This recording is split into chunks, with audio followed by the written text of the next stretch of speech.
Good morning students. Sunrise education academy में आपका स्वागत है।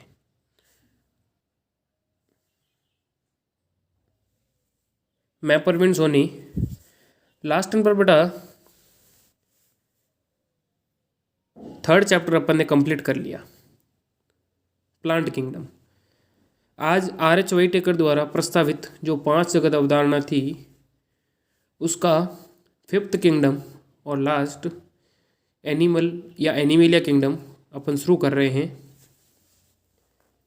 तो इसके अंदर ध्यान देना बेटा कि किस तरीके से जो है जीव जंतुओं का वर्गीकरण किया गया और जीवों को कितने भागों के अंदर बांटा गया और इनवर्टिब्रेट और वर्टिब्रेट क्या होते हैं उसके बारे में अपन पढ़ेंगे। तो एनिमेलिया किंगडम या प्राणी जगत के अंतर्गत जो फिफ्थ किंगडम सिस्टम था R.H. वाइटेकर द्वारा दिया गया, तो इसके अंदर ध्यान देना वर्गीकरण का आधार जीव जो है बहुत अधिक संख्या में जो है पाए जाते हैं। तो इन जीवों के वर्गीकरण का क्या आधार रहा, किस तरीके से इनको विभाजित किया। तो देखें वर्गीकरण का आधार देखो प्राणी जगत कर रहे हैं, ध्यान देना। इसके अंदर वर्गीकरण का आधार बेसिस ऑफ क्लासिफिकेशन प्राणियों की संरचना एवं आकार में भिन्नता होते हुए भी उनकी कोशिका व्यवस्था, शारीरिक समिति, प्रगुआ की प्रकृति, पाचन तंत्र, परिसंचरण तंत्र, जनन तंत्र की रचना में कुछ आधारभूत समानताएं पाई जाती है।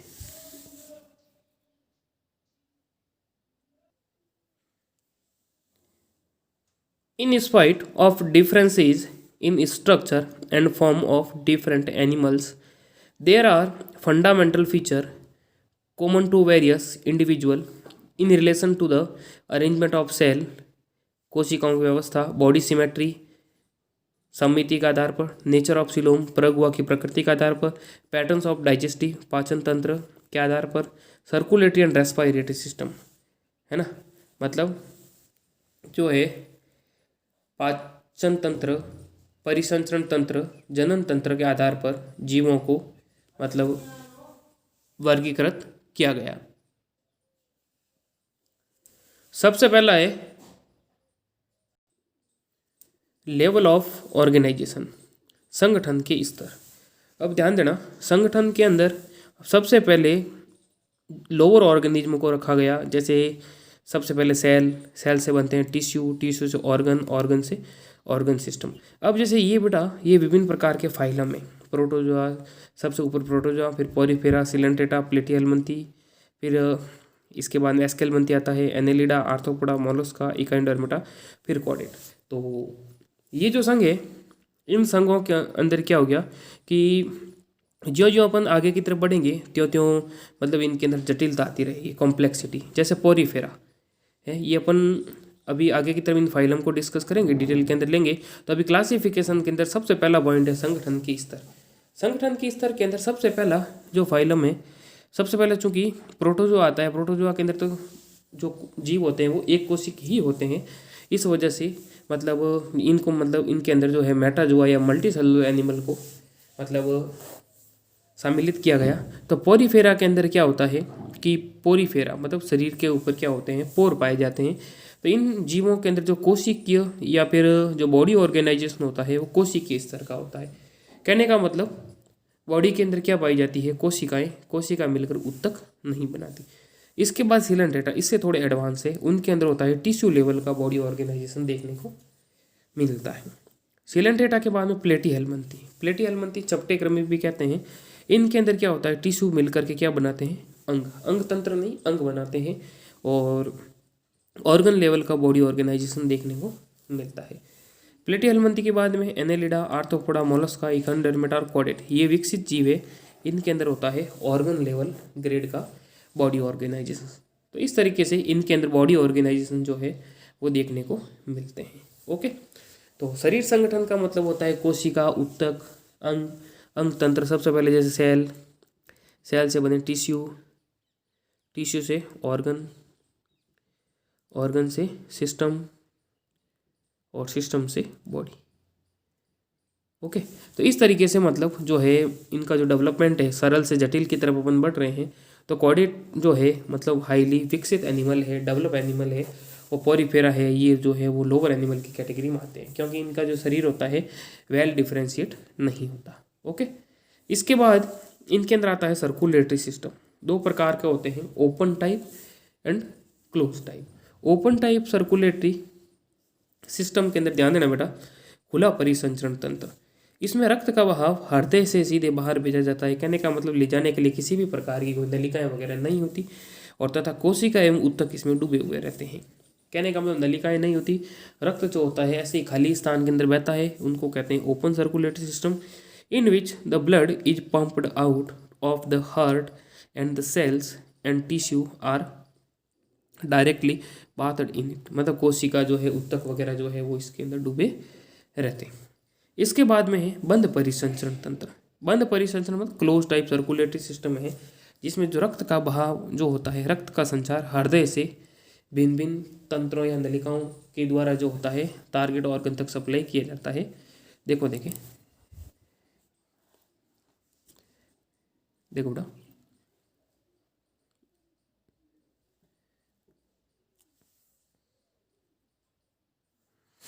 हाँ, भिन्न भिन्न व्यास की वाहिकाओं के द्वारा होता है। उदाहरण धमनी, शिरा और केशिका। कहने का मतलब नलिकाओं के द्वारा जो है ब्लड का ट्रांसपोर्टेशन होता है। Close type in which the blood is circulated through a series of vessels of varying diameter, arteries, veins and capillary. Okay बेटा, इसके थ्रू जो है ब्लड का जो है ट्रांसपोर्टेशन देखने को मिलता है। इसके बाद में दूसरा पॉइंट आता है सिमेट्री या सममिति। प्राणी को सममिति के आधार पर भी श्रेणीबद्ध किया जाता है। श्रेणी सममिति के आधार, कहने का मतलब अगर जीव के प्रॉपर तरीके से अगर अपन दो बराबर भाग कर सके तो मतलब वो उनके अंदर सममिति देखने को मिलती है। इसमें इनको सममिति के आधार पर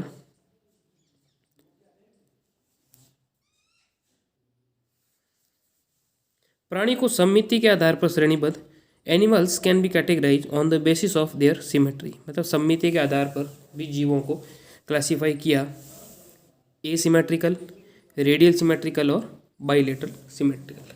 अब एसिमेट्रिकल के अंदर क्या होता है, मतलब जिसके अंदर कोई भी मान लीजिए जीव है, अगर इसके प्रॉपर तरीके से अपन दो बराबर भाग नहीं कर सकते, समझ लो, जिसके दो बराबर भाग नहीं होते, उसको कहेंगे असममिति। किसी भी केंद्रीय अक्ष से गुजरने वाली रेखा इन्हें दो बराबर भागों में विभाजित नहीं करती। Asymmetrical any plane that passes through the center does not divide them into equal halves। मतलब दो प्रॉपर तरीके से जिसके दो बराबर भाग अपन नहीं कर सकते वो हो जाएंगे एसिमेट्रिकल। इसके बाद में है रेडियल सिमेट्री। रेडियल सिमेट्री के अंदर क्या है, जब किसी भी केंद्रीय अक्ष से, मतलब किसी भी प्लेन से अगर जीव के दो बराबर भाग कर दें तो उसको कहेंगे अर्य या रेडियल सिमेट्री। जब किसी भी केंद्रीय अक्ष से गुजरने वाली रेखा प्राणी के शरीर को दो समरूप भागों में विभाजित करती है तो इसे अर्य सममिति कहते हैं। जैसे सिलेंट्रेट है, टिनोफोर, एकाइंडरम, ये इसके मतलब इनके जो सदस्य है वो मतलब रेडियल सिमेट्री का एग्जाम्पल होते हैं। When any plane passing through the central axis of the body divides the organism into two identical halves, it is called radial symmetry। जिसके अपन प्रॉपर तरीके से दो बराबर भाग कर सकते हैं वो हो जाएंगे रेडियल सिमेट्री। ओके। इसके बाद देखो, देखें, ध्यान देना,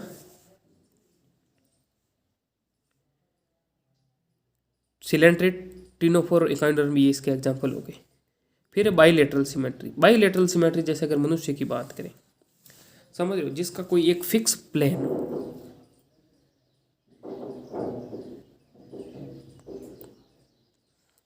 देखो अगर इसको इस तरीके से डिवाइड करें तो बराबर भाग हो सकते। क्या कहने का मतलब एक फिक्स प्लेन से अगर जीवों के दो बराबर भाग किए जाएं और अगर दो बराबर भाग होते हैं तो उनको कहेंगे बाइलेटरल सिमेट्री। इसके अंदर प्लेन कोई भी फिक्स नहीं है, किसी भी प्लेन से अपन कर सकते हैं, लेकिन इसके अंदर अगर प्लेन कोई फिक्स है, एक ही अक्ष से गुजरने वाली रेखा द्वारा शरीर दो समरूप दाएं एवं बाएं भाग में बांटा जा सकता है, इसे द्विपार्श्व सममिति कहते हैं। When the body can be divided into identical left and right halves in only one plane, exhibit bilateral symmetry, annelids, arthropod, etc. Okay, Annelida है, आर्थ्रोपोडा के जो मेंबर्स हैं उनके अंदर इस तरीके की सिमेट्री देखने को मिलती है।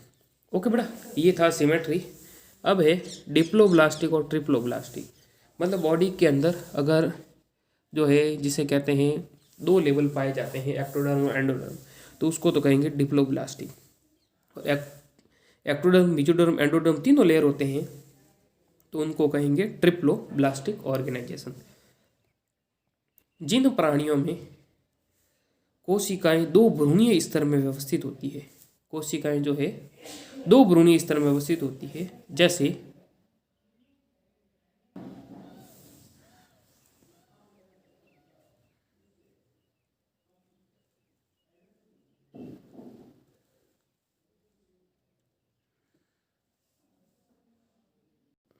तो देखो बेटा, हाँ, जिसके अंदर तीनों लेयर मिलेंगे, एक्टोडर्म, मेसोडर्म, एंडोडर्म, तो वो हो जाएंगे ट्रिप्लोब्लास्टिक। डिप्लोब्लास्टिक और triploblastic, animal in which the cell are arranged in two embryonic layer, an external ectoderm and an internal endoderm are called diploblast. जिसके दो लेयर मिलेगी बॉडी के अंदर तो डिप्लोब्लास्टिक, और जिसमें एक्टोडर्म, मेसोडर्म और एंडोडर्म तीनों लेयर मिलते हैं तो उसको कहेंगे ट्रिप्लोब्लास्टिक। और ये जो हायर एनिमल होते हैं जैसे प्लेटियल मंथी से लगा करके कॉर्डेट तक के, वो जनरली ट्रिप्लोब्लास्टिक है, और पोरीफेरा, सेलेंट्रेटा तक के जो जीव है वो होते हैं diploblastic. An undifferentiated layer mesoglea is present in between the ectoderm and endoderm. Those animal in which the developing embryo has a third germinal layer, mesoderm, in between the ectoderm and endoderm are called triploblastic animal. Okay, तो ये इसका body organisation के आधार पर, इसके बाद में symmetry के आधार पर, इसके बाद में डिप्लोब्लास्टिक और ट्रिप्लोब्लास्टिक, फिर थर्ड फोर्थ है सीलोम, प्रगुहा के आधार पर। सीलोम होती क्या है सबसे पहले, तो जैसे ध्यान रखना बेटा, जैसे ये अपनी बॉडी वाल है, बॉडी वाल और एलिमेंट्री केनाल, आहार नाल और शरीर भित्ति के बीच का जो रिक्त स्थान होता है, आहार नाल और शरीर भित्ति के बीच का जो रिक्त स्थान होता है उसको कहेंगे सीलोम या गुहा या देहगुहा। इनकी उपस्थिति और अनुपस्थिति के आधार पर भी जीवों को तीन भागों के अंदर बांटा, सीलोमेट, सीडोसीलोमेट और एसीलोमेट। सीलोमेट क्या है, presence or absence of a cavity between the body wall and gut. Gut हो गया एलिमेंट्री कैनाल या आहार नाल जिसे कहेंगे, मतलब आहार नाल और बॉडी वॉल के बीच का जो रिक्त स्थान होता है उसको कहेंगे देहगुहा। Is very important in classification. देहगुहा मेसोडर्म से, अब देखो बेटा, इसको तीन भागों में, सीलोम, सूडोसीलोम और एसीलोम। सबसे पहले जैसे सीलोम क्या होती है, मेसोडर्म से आच्छादित शरीर गुहा को देहगुहा कहते हैं, तथा इससे युक्त प्राणी जो होते हैं वो सीलोमेट होते हैं, जैसे एनेलिडा है, मोलस्का, आर्थ्रोपोडा, एकाउंडर्म और हेमिकॉर्डेट और कॉर्डेट। इनको तो रखेंगे जिसमें ट्रू सीलोम होती है, ये जो हायर एनिमल होते हैं। इसके बाद में जो है सूडोसीलोम। सूडोसीलोम किसको कहेंगे, मतलब जिनके अंदर जो मेसोडर्म जो होती है, मतलब जैसे ये एक्टोडर्म होगी, एक्टोडर्म के बाद में ये एंडोडर्म, इनके बीच में जो मेसोडर्म है वो कहने का मतलब क्लियर दिखाई नहीं देती, इस तरीके से पैसेज के रूप में पाई जाती है। तो इस तरीके की जो कैविटी होगी उसको कहेंगे स्यूडो। स्यूडो माने कूट या आभासी, PSEUDO, स्यूडोसीलोम। ओके, और सूडोसीलोम जो है एक ही फाइलम है जिसका नाम है एस्केल्मंथी, उनके अंदर जनरली देखने को मिलती है। ओके, तो ये तो हो गया ट्रू सीलोम वाला सीलोमेट एनिमल। इसके बाद में कूट गुहा, कुछ प्राणियों में ये गुहा जो है मेसोडर्म से आच्छादित नहीं होती बल्कि मध्य त्वचा और बाह्य त्वचा। इसके बाद एक बड़ा अंतःत्वचा के बीच बिखरी हुई थैली के रूप में पाई जाती है, इन्हें कहेंगे कूट सीलोम, और ये होता है एक ही फाइलम है एस्केल्मंथी। एस्केल्मंथी गोलक्रमी भी कहते हैं, और जो है एक प्रकार के वर्म्स होते हैं। In some animals, the body cavity is not lined by mesoderm. Instead, the mesoderm is present as scattering. Scattering मान बिखरी हुई. Scattering pouches in between the ectoderm and endoderm. हो गया. मतलब ectoderm और endoderm के बीच के अंदर, जैसे ये ectoderm होगी, ये एंडोडर्म, इसके बीच में इस तरीके से पैचेज के रूप में मिलेगी, तो वो हो जाएगी सूडोसिलोम. फिर ए सिलोम का मतलब तो हो गया बॉडी कैविटी अब्सेंट होती है. जिन प्राणियों में शरीर गुहा नहीं पाई जाती उन्हें कहेंगे ए सिलोम. और जैसे प्लेटी हेलमंथी जो लोअर एनिमल होते हैं उनके अंदर देखने को मिलती है.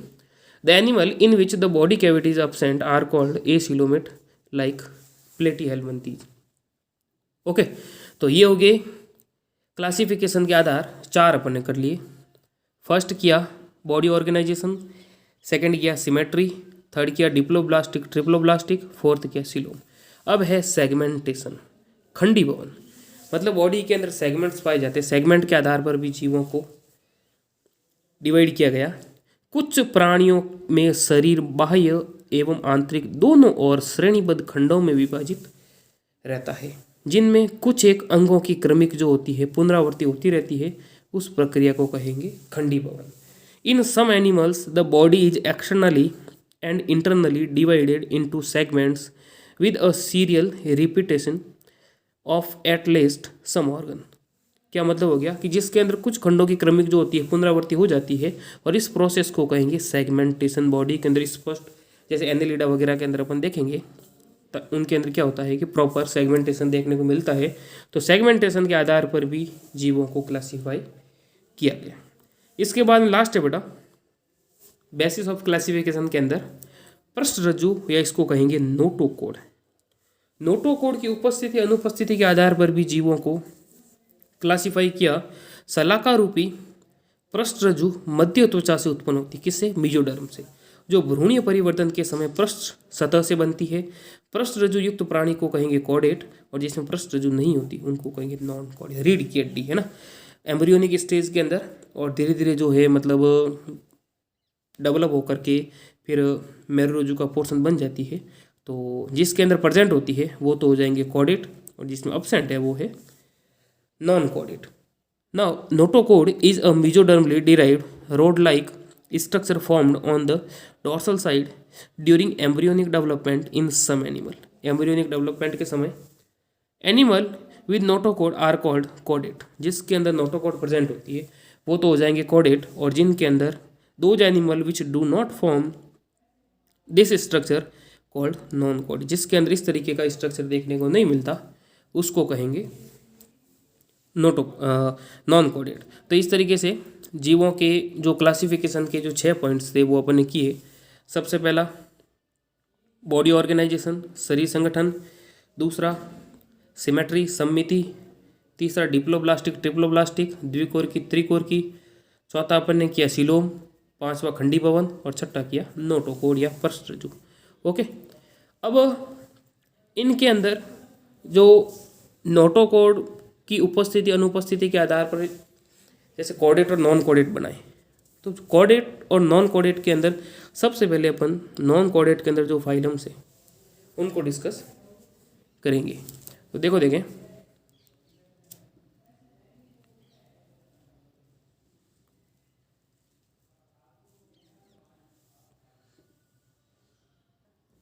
बेटा, अब प्राणियों का वर्गीकरण उपयुक्त वर्णित मौलिक लक्षणों, जो 6 लक्षण अपन ने किए उनके आधार पर किया गया. ध्यान देना. Classification of animal, the broad classification of Animalia based on common fundamental feature as mention in preceding section. आगे जो अपन ने 6 कैरेक्टर पढ़े उनके आधार पर जीवों का क्लासिफाई किया गया. अब फर्स्ट है phylum Porifera.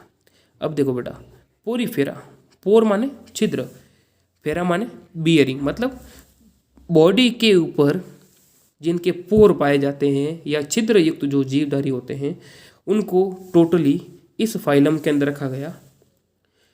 Phylum Porifera as mention in, इस संघ के प्राणियों को सामान्यतः क्या कहेंगे? स्पंज, क्योंकि पूरी बॉडी के ऊपर क्या पाए जाते हैं? Pore. Members of this phylum are commonly known as sponge. Okay, शरीर संगठन, अब देखो बेटा इनका बॉडी ऑर्गेनाइजेशन जो है वो सेलुलर लेवल, सेलुलर का मतलब कोशिकीय लेवल, कोशिकाएं मिलकर उत्तक नहीं बना रही, ओनली बॉडी के अंदर टोटली आपको कोशिकाएं ही दिखेगी। जल सूक्ष्म रंध्र जिसको कहेंगे ऑस्टिया द्वारा शरीर की केंद्रीय गुहा जिसे कहते हैं स्पंज गुहा में प्रवेश करता है, और बड़े रंध्र जिसे कहेंगे ऑस्कुलम उसके द्वारा बाहर निकलता है। क्योंकि ये जो जीव होते हैं समुद्र में आधार पर चिपके हुए रहते हैं, इनकी बॉडी के ऊपर जो पोर पाए जाते हैं उनको कहेंगे ऑस्टिया, ऑस्टिया के द्वारा पानी प्रवेश करता है, और बड़ा छिद्र होता है जिसे कहते हैं ऑस्कुलम, ऑस्कुलम के माध्यम से पानी है या एक्सक्रेटरी मटेरियल जो है वो बॉडी से क्या होते हैं बाहर निकलते हैं। Okay, water enters through minute pore ostia in the body wall into a central cavity spongiocele from where it goes out through the ostium। मतलब जो काम के नहीं होते उनको ऑस्टियम के द्वारा बाहर त्यागा जाता है एक्सक्रेटरी मटेरियल के साथ। इसके बाद में इनका जो कंकाल है शरीर को आधार प्रदान करता है और किसका बना होता है, स्पिक्यूल्स का, कंटिकाओं का, और स्पॉन्जिन फाइबर का बना हुआ होता है। The body is supported by A skeleton made up of spicules and spongin fibre.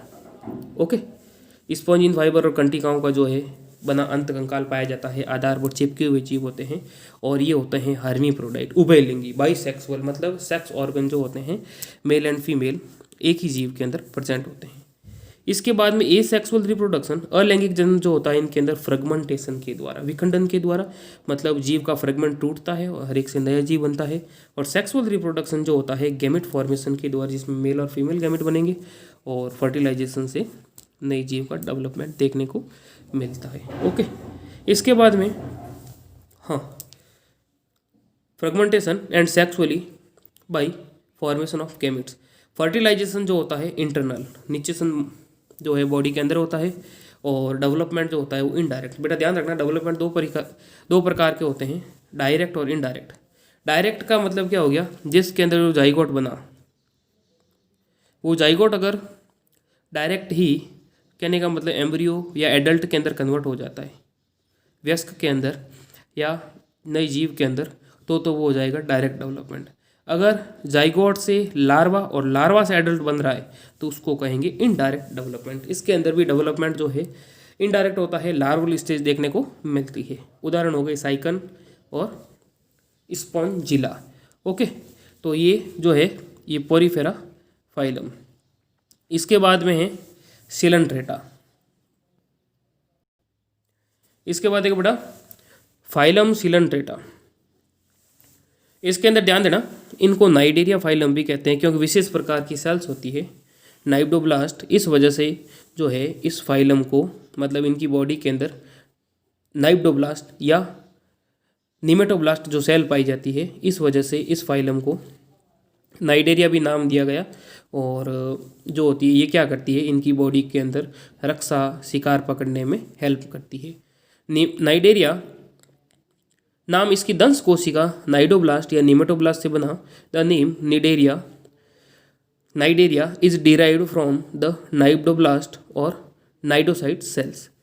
Cnidoblast स्थिरक जो है रक्षा और शिकार पकड़ने में सहायता करती है। Cnidoblast are used for anchorage and defence, रक्षा के लिए, शिकार पकड़ने के लिए रेस्पॉन्सिबल होती है।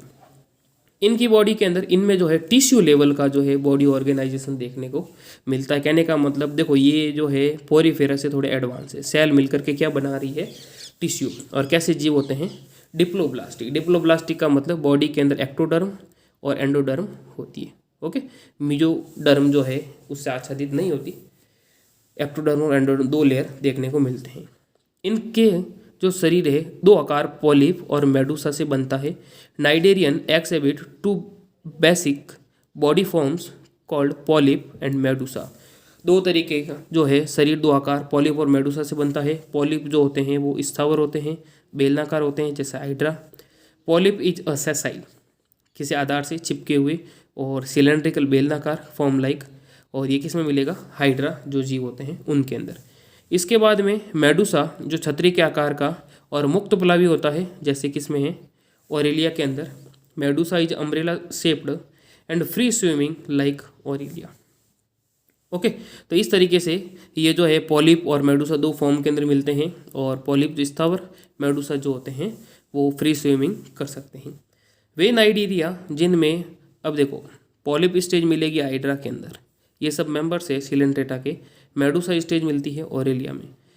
ओके, और जो नाइजीरिया, वे नाइजीरिया जिनमें दो पॉलिप और मेडुसा दोनों रूप पाए जाते हैं, उनमें अल्टरनेशन ऑफ जनरेशन देखने को मिलता है।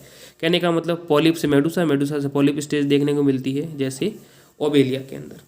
Those Nigerians which exits in both forms exhibit alternation of generation. Obelia polyp अलैंगिक, देखो बेटा, पॉलिप ए सेक्सुअल रिप्रोडक्शन के द्वारा क्या बनाएंगे, मेडुसा, और मेडुसा जो है सेक्सुअल रिप्रोडक्शन के द्वारा पॉलिप को डेवलप करती है। Okay, polyp produce Medusa A sexually and Medusa produces form the polyp sexually. Medusa के अंदर जो है लैंगिक जनन के द्वारा पॉलिप बनते हैं, और पॉलिप के अंदर ई सेक्सुअल रिप्रोडक्शन के द्वारा मेडुसा। इस तरीके से इनके अंदर अल्टरनेशन ऑफ जनरेशन देखने को मिलता है। इनके एग्जाम्पल ध्यान रखना बेटा, फाइसेलिया है, एडम्सिया है, ये मतलब एग्जाम्पल जो है इनके जनरल करेक्टर वगैरह है जो एग्जाम में जनरली पूछते हैं। इसके बाद लास्ट फाइलम है, फिर ख़त्म करते हैं इसको। देखो देखें, हाँ, अब थर्ड फाइलम है टिनोफोरा।